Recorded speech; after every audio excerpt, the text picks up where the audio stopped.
తెలుగు రాష్ట్రాల్లో భక్తులు ఆలయాలకు క్యూ కట్టారు. వైకుంఠ ఏకాదశి రోజు ఉత్తర ద్వార దర్శనంతో మోక్షం లభిస్తుందని, దీన్ని మోక్షద ఏకాదశి అని కూడా అంటూ ఉంటారు. ఈరోజు శ్రీ మహావిష్ణువుని పూజిస్తే అమ్మ లక్ష్మీదేవి అనుగ్రహం కూడా సిద్ధిస్తుందని భక్తులు విశ్వసిస్తారు. కష్టాలు దూరమై సంపదతో పాటు సంతోషాలు వెల్లివిరుస్తాయని భక్తులు వెంకటేశ్వర స్వామి, వైష్ణవ ఆలయాలకు, రామాలయాలకు క్యూ కడుతున్నారు. తిరుమల, భద్రాచలం, చిలుకూరు బాలాజీ లాంటి ప్రసిద్ధ ఆలయాల్లో ఉత్తర ద్వార దర్శనం చేసుకుని మోక్షం పొందేందుకు భక్తులు భారీ సంఖ్యలో ఆలయాలకు పోటెత్తారు.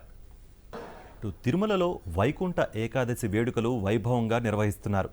ఆలయం వెలుపల ఏర్పాటు చేసిన శ్రీరంగం నమూనా ఆలయం భక్తులను కట్టిపడేస్తోంది. శేషపాన్పుపై శ్రీ మహావిష్ణువు దర్శనమిస్తున్నారు. నమూనా ఆలయం నుంచి మరింత సమాచారం మా ప్రతినిధి ప్రసాద్ అందిస్తారు. భక్తుల్ని ఆహ్లాదపరిచేందుకు బయట ఒక భారీ సెట్టింగ్ ఏర్పరిచింది. శ్రీరంగం రంగనాథ స్వామి ఆలయాన్ని తరిపించే విధంగా ఇక్కడ ఒక భారీ సెట్టింగ్ ఇచ్చింది. ఇక్కడ మనం ప్రత్యక్షంగా చూడొచ్చు.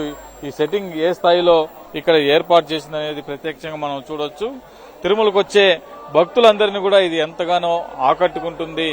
ఈ భూలోకంలో ఉన్న వైకుంఠంలా తలపించే విధంగా ఇక్కడ పుష్పాలతో అలంకరణ చేశారు. పుష్పాల మధ్యన శ్రీరంగం రంగనాథ స్వామిని, అదేవిధంగా అమ్మవారిని ఇక్కడ మనం చూడొచ్చు. ఎంతో అద్భుతంగా తీర్చిదిద్దారు. తిరుమలకు వచ్చే భక్తులందరూ కూడా వీటిని చూసి తరించిపోతున్నారు. అదేవిధంగా తమ సెల్ ఫోన్ లో కూడా ఈ దృశ్యాలను బంధించున్నారు.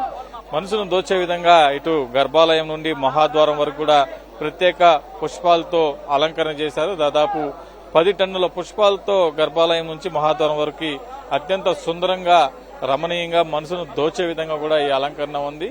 అదేవిధంగా ఆలయంలో పాటు ఆలయం వెలుపల కూడా దశావతారాలను ఏర్పాటు చేశారు.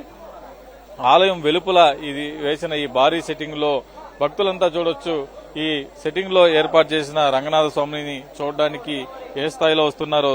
వైకుంఠ ఏకాదశి సందర్భంగా తిరుమలకి ఇప్పటికే దర్శనం టోకెన్ ఉన్న భక్తులకు మాత్రమే వైకుంఠ ద్వార దర్శనం టీటీడీ చేస్తూ వస్తుంది. అదేవిధంగా దర్శనం టికెట్లు పొందిన భక్తులందరూ కూడా దర్శనం చేసుకుని తిరిగి ఇక్కడికి వస్తున్న పరిస్థితి.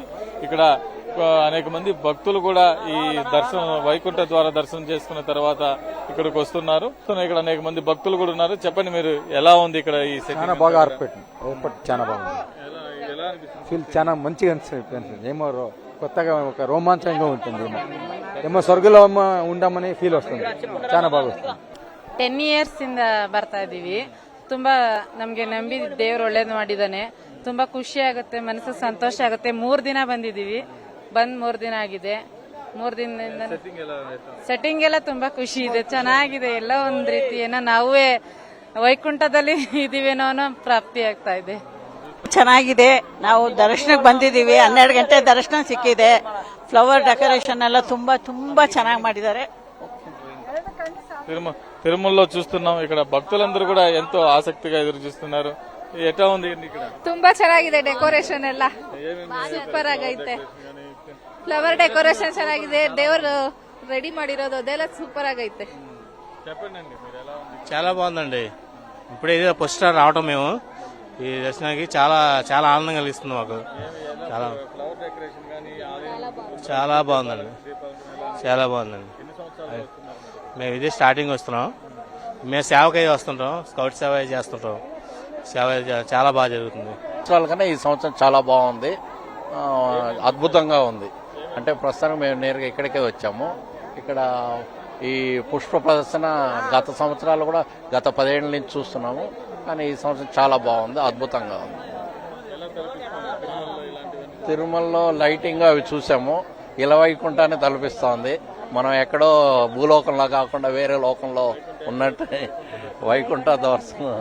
దాదాపు 10 రోజుల పాటు తిరుమలలో వైకుంఠ ద్వార దర్శనాలు ఉంటాయి. ఈ 10 రోజులు కూడా ఈ సెట్టింగ్ ఇక్కడే ఉంటుంది. భక్తులందరూ కూడా ఈ సెట్టింగ్ ని దర్శనం చేసుకోవచ్చు. అదేవిధంగా ఆలయంలో కూడా ప్రతి 3 రోజులకు ఒకసారి ఈ పుష్ప అలంకరణని మార్చుతూ ఉంటారు. దాదాపు 10 టన్నుల పుష్పాలతో దాదాపు 1,00,000 కట్లర్స్ ని ఈ అలంకరణకి ఉద్యానవన శాఖ ఆధ్వర్యంలో ఈ పుష్పాలంకరణ నిర్వహిస్తున్న పరిస్థితి ఉంది. ఇది తిరుమలలో తాజా అప్డేట్. వీడియో జర్నలిస్ట్ ముఖేష్ తో ప్రసాద్, సాక్షి టీవీ, తిరుమల నుండి. వైకుంఠ ఏకాదశి సందర్భంగా జియాగూడలోని రంగనాథ స్వామి ఆలయంలో భక్తుల రద్దీ ఎలా ఉంది? స్వామివారికి ఈ పర్వదినం రోజున ఎలాంటి ప్రత్యేక సేవలు జరుగుతాయన్న వివరాలు మా ప్రతినిధి సుస్మిత అందిస్తారు.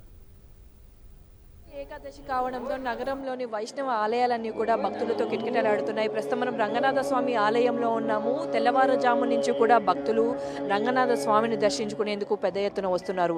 3 గంటల ప్రాంతం నుంచి మొదలైన కూడా ఈ సేవలు కానీ అభిషేకాలు అర్చనలు కూడా ఇవాళంతా నిర్వహిస్తున్నట్లు చెప్తున్నారు. దాదాపు 5 రోజుల పాటు వైకుంఠ ఏకాదశి వేడుకలు జరగనున్నాయి. భక్తులు కూడా లక్షలాది మంది వచ్చే అవకాశం ఉండడంతో కూడా వారందరూ కూడా ప్రత్యేక క్యూ లైన్లు ఏర్పాటు చేశారు. క్యూ లైన్లో కూడా వారికి ఎటువంటి ఇబ్బందులు లేకుండా ఉండేలా కూడా ఏర్పాట్లు చేస్తున్నట్లు ఆలయ అధికారులు చెప్తున్నారు. మరోవైపు ట్రాఫిక్ ఆంక్షలు కూడా ఇటువైపు కొనసాగుతూ ఉన్నాయి. అయితే ప్రతి సంవత్సరం కూడా వైకుంఠ ఏకాదశి వేడుకలు ఎంతో బ్రహ్మాండంగా కూడా చేస్తూ ఉంటారు. మరి ఇవాళ ఉదయం నుంచి మరి రంగనాథ స్వామి ఆలయంలో ఎటువంటి అభిషేకాలు జరిగాయి, ఇక్కడ ఎటువంటి ఏర్పాట్లు ఉన్నాయి, ఒకసారి అడిగి తెలుసుకునే ప్రయత్నం చేద్దాం.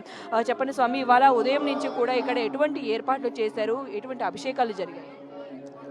ఈరోజు మధ్యరాత్రి 2 గంటలకు స్వామివారి సుప్రభాత సేవతో ప్రారంభమయ్యి 3 గంటలకు స్వామివారి సాలగ్రామ పెరుమాళైన మూలమూర్తి రంగనాథ స్వామివారి అభిషేకము, అటుపిమ్మడ ఉత్సవ పెరుమాళ్ళ అభిషేకము, తోమాల సేవ ధనుర్మాసం జరుగుతున్నది కనుక గోదా అమ్మవారి తిరుప్పావై పాసిరాలు ఆరగింపు శాతుమురి అయిన తర్వాత 5:45కు వైకుంఠ ద్వారాలు తెరుచుకొని గరుడు మీద స్వామి వైకుంఠనాథుడు రంగనాథ నగర్ పురవీధుల్లో ఊరేగుతూ భక్తులందరికీ దర్శనమిచ్చారు. వేలాదిగా భక్తులు వచ్చి స్వామివారిని దర్శించారు. మీరు కూడా చూస్తున్నారు దేవాలయాన్ని. స్వామి ఈరోజు ఏకాదశి కనుక పవిత్రమైన ముక్కోటి ఏకాదశి పత్రాలు, పుష్పాలు, ఫలాలతో అలంకరణ చేసుకున్నారు. ఇలా పండ్లతో కూడా అలంకారం చేశారు. ఎన్ని అంటే సంఖ్య ఎంత, ఎన్ని సంఖ్యతో కూడా పండ్ల అలంకారం నిర్వహించారు? ఏకాదశి అంటే 11. ఈ ఏకాదశి రోజున మనము మన యొక్క పంచేంద్రియాలు, 5 జ్ఞానేంద్రియాలు, 1 మనస్సు, అవి కూడా 11. మనము ప్రతి పండుగకు కొత్త బట్టలు కట్టుకుంటాము, పిండి వంటలు చేసుకొని దేవాలయానికి దర్శనం చేసుకొని వచ్చి పిల్లా పాపలతోని ఆ ప్రసాదాన్ని భుజిస్తాము. అది కూడా విశేషం, అది కూడా పండుగ. కానీ అన్ని పండుగలకు పవిత్రమైన పండుగ ఈ వైకుంఠ ఏకాదశి. ఈ రోజున పిండి వంటలకు బదులుగా మనం పంచేంద్రియాలు, మనలో ఉన్న పంచేంద్రియాలు, జ్ఞానేంద్రియాలు, మనస్సు, ఇవన్నీ స్వామికి అర్పణ చేయాలి. దాంతోపాటు పత్రాలు, పుష్పాలు, ఫలాలతోని స్వామికి అర్పణ చేసి ఉపవాస దీక్ష తీసుకొని స్వామి ఓం నమో నారాయణ అనే అష్టాక్షరి మహామంత్రాన్ని జపిస్తూ పొద్దునుంచి రాత్రి వరకు ఉంటే ఇహలోకంలో సుఖాలు అనుభవిస్తాము. అత్యంతం మోక్షానికి కూడా మనం. ఆలయాలు, రామాలయాల్లో కూడా భక్తుల హడావుడి కనిపిస్తూ ఉంది. కెమెరామెన్ నారాయణ రెడ్డితో సుష్మిత, సాక్షి టీవీ, హైదరాబాద్.